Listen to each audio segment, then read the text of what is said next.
Hello fellow crocheters, welcome to Crazy Cool Crochet. This is Sylvia, and in this project we are going to be working on this gorgeous mesh batwing sweater. Now when I say mesh, do not picture large gaping holes or anything that is see-through, not at all. This is a very subtle mesh, which you will see as we're working along. Now before I continue, I do want to make clear that you will get all the detail in the written printable pattern at my Etsy shop, and that will be over at crazycoolcrochetus.etsy.com. And your support of my work by purchasing the pattern is greatly appreciated. So if you would like to support my work here on YouTube, that would also be greatly appreciated, because quite honestly, and I have said this before, I don't get very much compensation at all from YouTube for these videos, which you get for free. And as you cannot even imagine all the work that goes into these videos. So one way that you can help me out is by watching the video all the way through or letting it run all the way through. That would be super helpful. And if you interact by giving a thumbs up down below and by commenting. Okay, so now what you are going to need for this project is a number 3. I used cotton. You can use acrylic, perfectly okay. And the body was a number 3 yarn. The ribbing, I ended up using a number 4. And it still works because this is a very thin number 4. But it's cotton, and I wanted to try to match the colors, and I wanted a solid ribbing. Now, speaking of the ribbing, have you noticed it's a very wide ribbing? Let's go this way. And that was very deliberate. I wanted something a little bit different. It adds interest, it adds comfort. However, if you would prefer the more traditional, like maybe 2-inch or 3-inch ribbing, you can do that too. If you want it even wider, you can do that. And adjusting the width does not affect the rest of the pattern at all. You can just continue right on with the pattern. So in addition to the yarn, the hooks, I'm using 2. The smaller one is for the ribbing, and that is an F as in Frank, or a 3.75 millimeter. And then the larger one for the body is an H, or a 5 millimeter. You'll need scissors, a yarn needle, and if you like working with measurements, you can bring in a measuring tape. To start the ribbing, we're going to start with a chain of 25, and then you will single crochet into the second chain from the hook, and a single crochet into each chain for a total of 24 single crochets. Then you will chain 1 and turn. Now, I understand that I'm doing a white on white here, but I will be bringing this in nice and close so that you can see what I'm actually doing. We are going to be working a traditional ribbing with a single crochet in the back loop only for each row.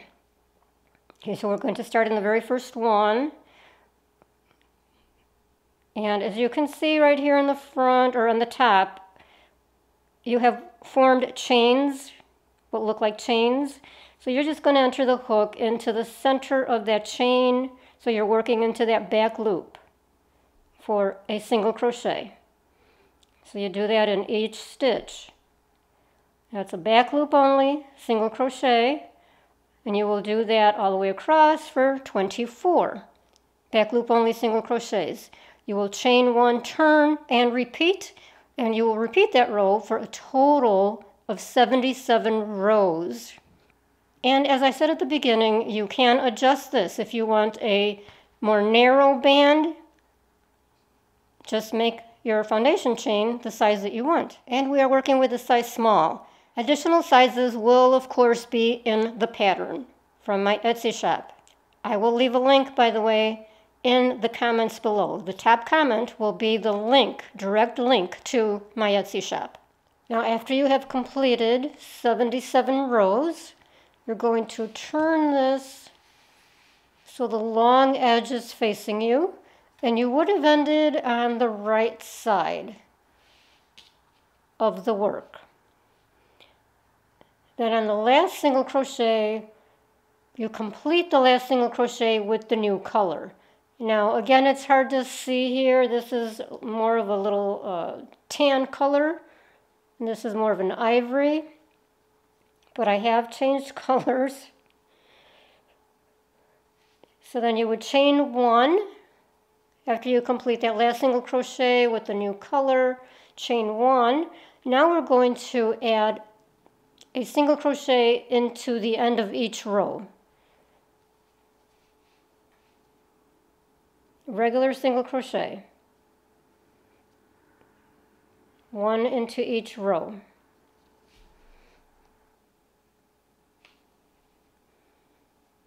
You will find where to enter the hook.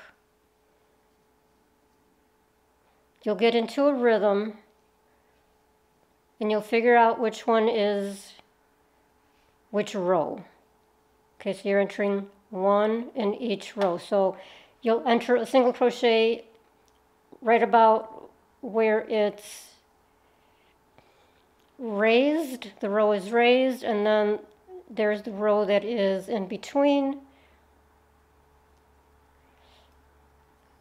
So that's one row, and then the in-between is another row, the raised is another row. So do that all the way across, and you should end up at 77 stitches at the end. If you're off by one or two, just adjust the stitches. Add an extra one, or take one away, whatever you need to do just to make it fit. It doesn't have to be in the exact space when you get to the end. So you'll end up with 77 single crochets. At the end of the row, you will chain one and turn. Now we're going to start on the mesh. You will enter 2 single crochets in the very first stitch. 2.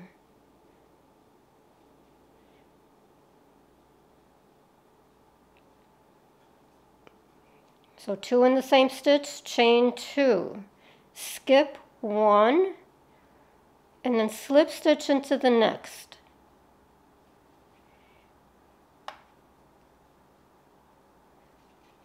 And then chain 2, skip 1, and slip stitch into the next. Chain 2, skip 1, slip stitch into the next. And as you might have guessed, that will be what you are repeating all the way across till you get to the end. Chain 2, skip 1 stitch, slip stitch into the next. Now we will be increasing at the beginning and the end of each row. You will work that row until you get to the last 3 stitches. 1, 2, 3. You've done your chain 2. You're going to skip 1 as usual, slip stitch into the next, and now work 2 single crochets into that last stitch for that increase. Chain 1 and turn. So now again, we're increasing on each side, each row. So into the first stitch, 2 single crochets. And then chain 2. Now into the first chain 2 space, you will slip stitch. Chain 2. And slip stitch into the next chain 2 space. Can you see where that's at?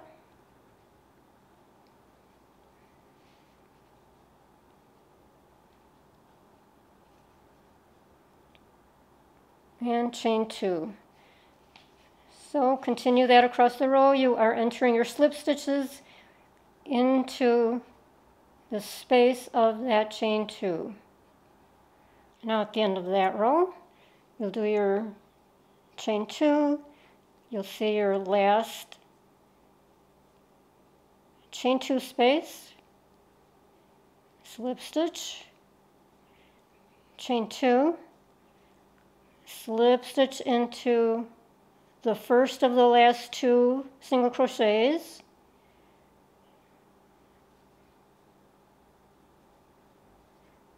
and now into the last single crochet, 2 single crochets.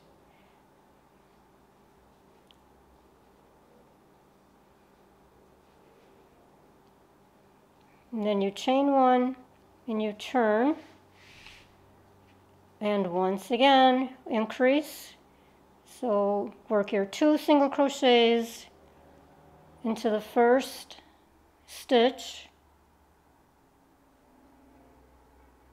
chain 2, slip stitch into the first chain 2 space, chain 2, and then slip stitch into the next chain 2 space and continue across. And then again, when you get to the end, you're going to enter, just like you did on the row we just did, enter your slip stitch here, chain 2, slip stitch into the first of the last 2 single crochets there, slip stitch, and then go right into the next stitch for 2 single crochets for your increase. And that is it. You will work that pattern all the way. You will work that until you get to row 61.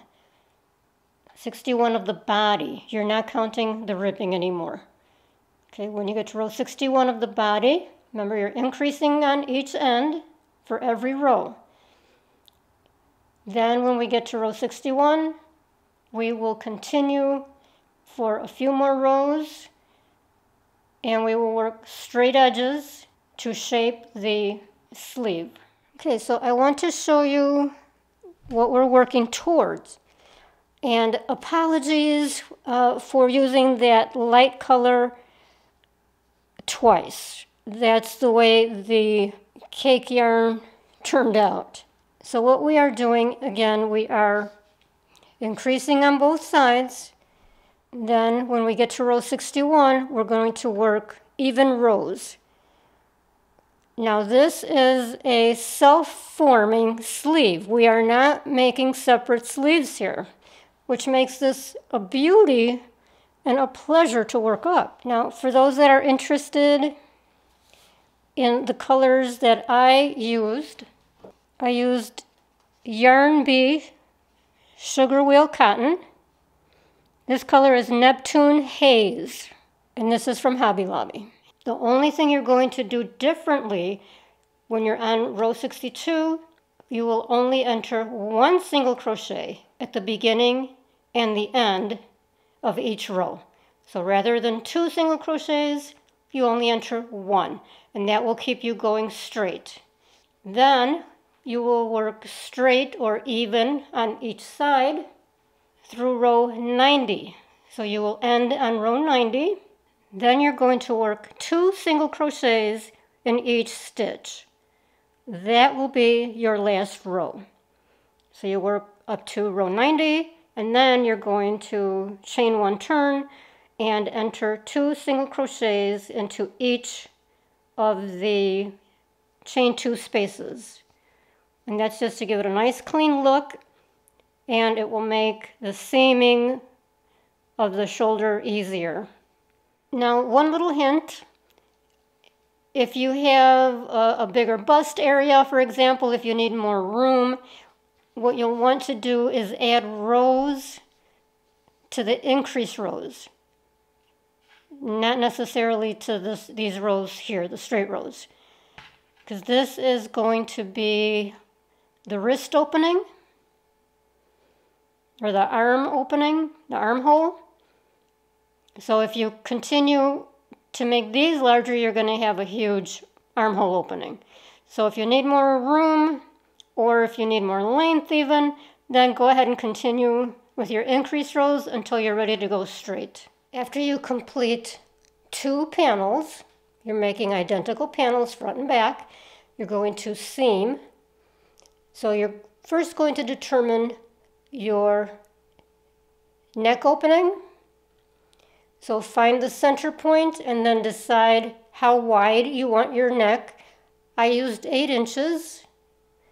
And then you can add a stitch marker, but you're going to seam. You've got wrong sides out as you're doing this. Wrong sides are facing you. Seam from that edge to your neck opening, and then on the other side.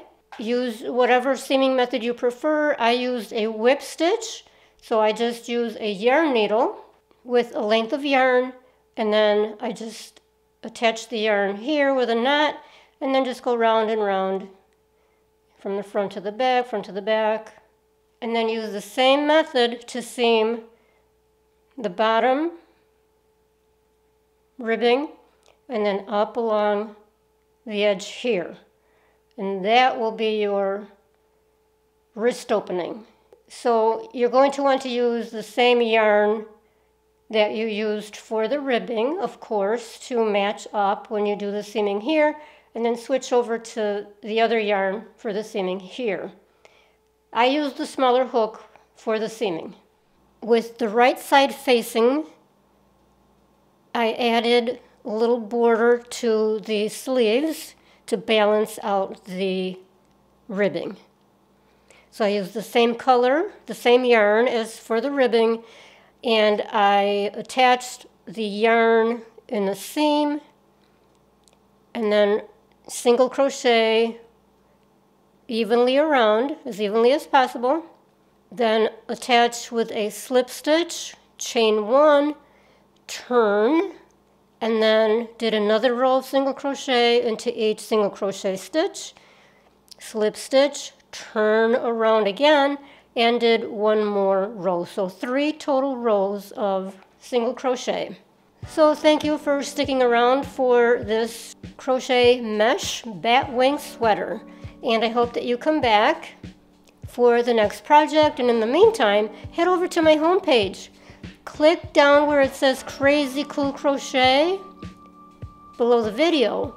That takes you to my homepage. Then up on the top, click where it says Videos.